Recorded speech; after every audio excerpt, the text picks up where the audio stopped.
ড্রিঙ্কের সাথে ড্রাগস মিশাই দিছে, যে ড্রাগসের ফলে আমি 2 দিন উঠতে পারি নাই। হেনস্থার শিকার নাকি পরিকল্পিত ফাঁদের অংশ?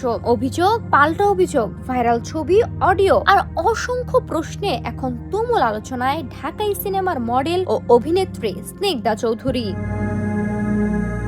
প্রথমে আসিয়ান গ্রুপের চেয়ারম্যান নজরুল ইসলাম ভূঁইয়ার বিরুদ্ধে শারীরিক নির্যাতন, হত্যা চেষ্টা ও শ্লীলতার হানির অভিযোগ আনেন স্নিগ্ধা। পরে এক খোলা চিঠিতে দাবি করেন নির্যাতনের মাত্রা এতটাই ভয়াবহ ছিল যে প্রাণ বাঁচাতে আসিয়ান হাসপাতালের 2য় তলা থেকে লাফ দিতে বাধ্য হন। তার ভাষ্য অনুযায়ী তাকে প্রায় 60 বার লাঠি দিয়ে আঘাত করা হয়েছিল। স্নিগ্ধার অভিযোগ, বিজ্ঞাপনের চুক্তির কথা বলে তাকে আসিয়ান মেডিকেল কলেজে ডেকে নেওয়া হয়। সেখানে বিয়ের চা, ব্ল্যাঙ্ক স্ট্যাম্পে স্বাক্ষর করানো, হাত পা বেঁধে মারধর, গরম কফি ঢেলে দেওয়া এবং নেশা জাতীয় দ্রব্য মিশানো কফি পান করানোর অভিযোগও তোলেন তিনি। পরে সুযোগ পেয়ে সেখান থেকে পালিয়ে এসে খিলক্ষেত থানায় মামলা করেন। অন্যদিকে নজরুল ইসলাম ভূঁইয়া সব অভিযোগ অস্বীকার করেছেন। তার দাবি অভিযোগগুলো সম্পূর্ণ মিথ্যা। ইতিমধ্যে তিনি আদালতে আত্মসমর্পণ করে জামিন পেয়েছেন।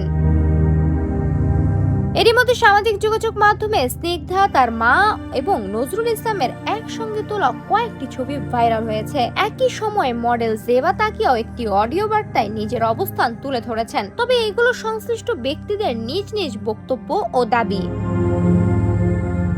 ঘটনাটি ঘিরে সামাজিক যোগাযোগ মাধ্যমে উঠেছে একের পর এক প্রশ্ন। একজন ব্যক্তি কিভাবে অন্য কাউকে জেবা তাকিয়া ভেবে এমন ঘটনা ঘটাতে পারেন? গরম কফি ঢেলে দেওয়ায় অভিযোগ থাকলেও দৃশ্যমান পোড়ার চিহ্ন কোথায়? 2য় তলা থেকে লাফ দেওয়ার দাবি, ঘটনাস্থলে থাকা ইমনের বিরুদ্ধে মামলা না হওয়া, 60টি আঘাতের হিসাব কিভাবে নির্ধারণ করা হয়েছে এবং ঘটনার দিন মামলা না করে পরে কেন মামলা করা হলো, এসব নিয়েও চলছে তুমুল আলোচনা।